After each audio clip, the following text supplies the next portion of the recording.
Tout d'abord, l'hygiène est primordiale pour une mise sous vide dans les meilleures conditions. Il faut alors nettoyer et désinfecter le local et le matériel avant l'utilisation.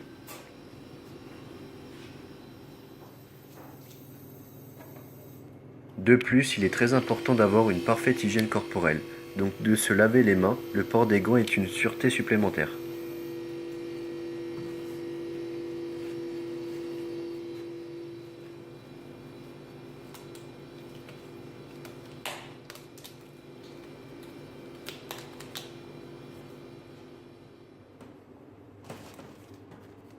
Une fois les étapes préliminaires d'hygiène réalisées, le produit peut alors être mis sous vide.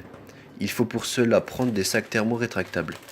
Il faut donc insérer le produit dans le sac sous vide avec des éléments aromatiques si besoin, tels que thym, un morceau de beurre, en veillant à ne pas trop remplir le sac et à ne pas souiller la partie qui devra être scellée.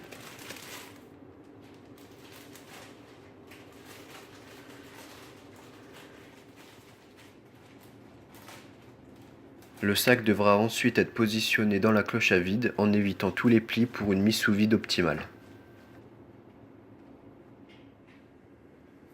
Une fois le sac correctement positionné, il faut fermer la cloche à vide pour laisser la machine exercer une dépression et sceller le sac.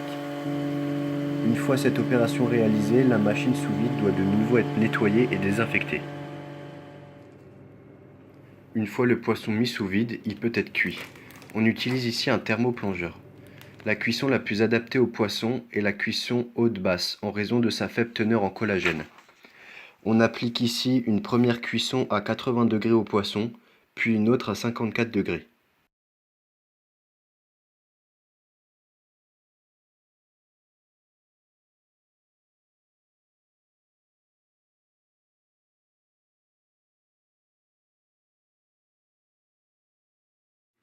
Les procédures de mise sous vide pour les légumes et les viandes sont les mêmes, mais les températures diffèrent. Les légumes, ici des carottes, seront cuits au four vapeur à une température comprise entre 85 et 100 degrés en cuisson haute-haute. La dinde sera ici cuite encore une fois au thermoplongeur en suivant le procédé de cuisson basse-basse, c'est-à-dire une cuisson à 62 degrés. Ici, la dinde sera en légère sous-cuisson pour lui permettre d'atteindre l'appoint de cuisson parfait lors des finitions, c'est-à-dire sautée au beurre.